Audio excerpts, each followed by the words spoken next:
Hey people, this is Kick-Ass Comic vs. Movie Part 2. In the first video, I took a look at how the characters were different from the comic to the movie. In this video, I'm going to look at some of the differences in the plot between the comic and the movie and how they affect the overall story.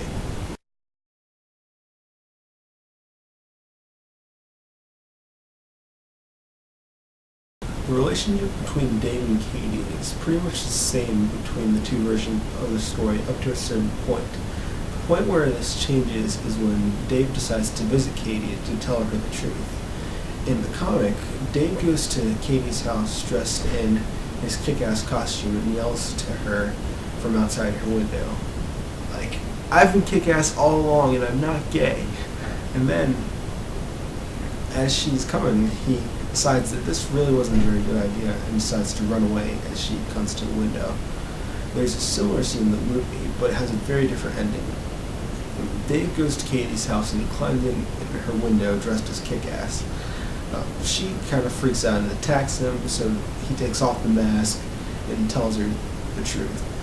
Initially, she's kind of freaked out by this whole thing, but then she decides to let him stay and then she ends up sleeping with him. After this scene, they're a couple for the rest of the movie. At the end of the Kick-Ass comic, Dave finally confesses to Katie that he's not gay, and he tells her his true feelings for her. It's kind of set up like a standard romantic comedy or romance movie where the main character finally reveals his feelings, but it doesn't end well for him.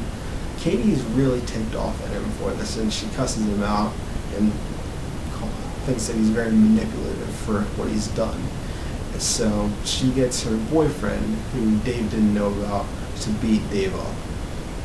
I kind of prefer the comic ending because, for one thing, it's funny, and for another thing, it's just another thing that kind of separates Kick-Ass from the usual story of hero gets the girl. It's very not typical thing to do, so I thought it was a very cool way to end a story that's very different. Both versions of the story feature a similar scene with Kick-Ass and Red Mist rushing into a burning building. However, the circumstances of these scenes are quite different. In the comic version, Kick-Ass and Red Mist are riding in the Mistmobile, and they see that there's an apartment building on fire. A woman tells Kick-Ass that her baby Charlie is still inside the building. Since the firemen haven't showed up yet, and there's someone in the building, Kick-Ass feels that even though he's out of his league with this, he still has to do it.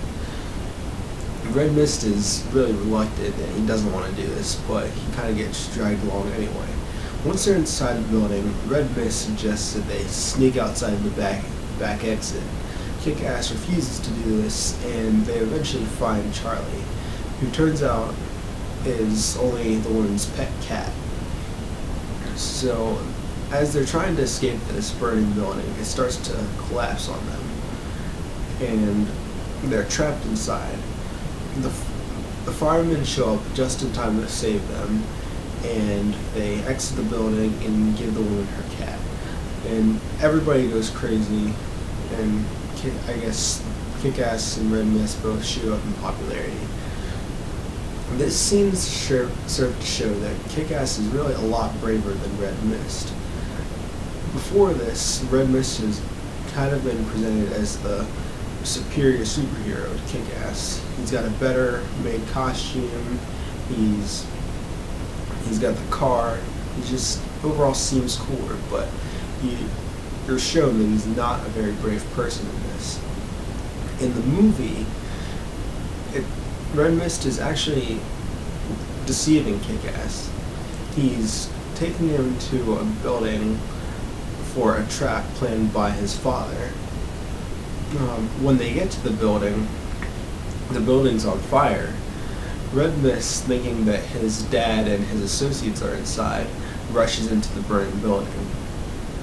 In this version of the scene, Kick-Ass is the one that's reluctant to enter this burning building.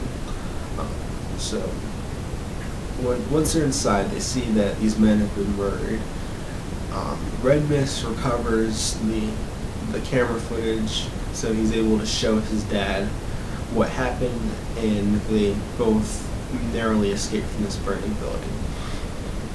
This scene serves to show that Red Mist is a lot braver than he is in the comics, and he cares for his family. So, because of this scene, Red Mist is more of a sympathetic and respectable character in the movie version of the story.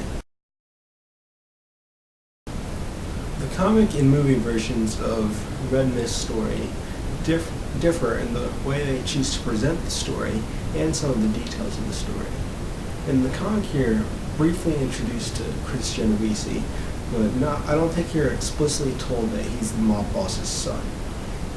And even if you do figure out that Red Mist is Chris Genovese, you don't know that he's working with his dad until the scene where he leads Kick-Ass into the trap at Big Daddy and Hit Girl's headquarters.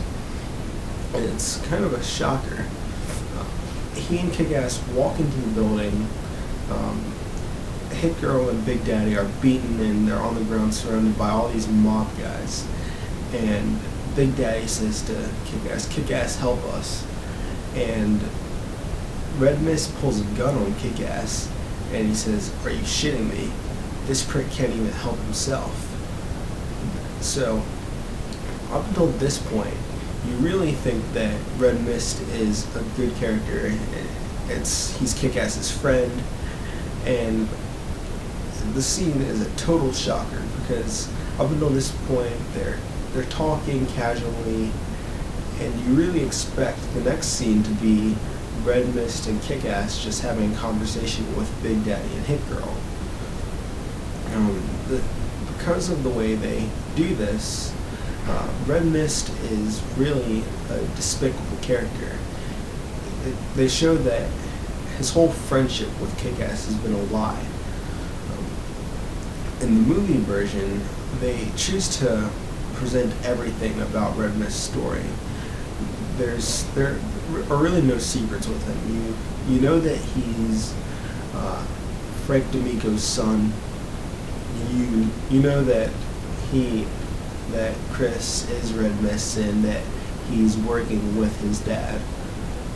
But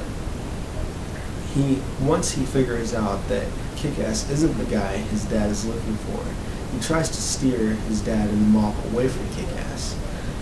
He's still a bad character, as shown by the way he shoots Hit Girl and still has betrayed them.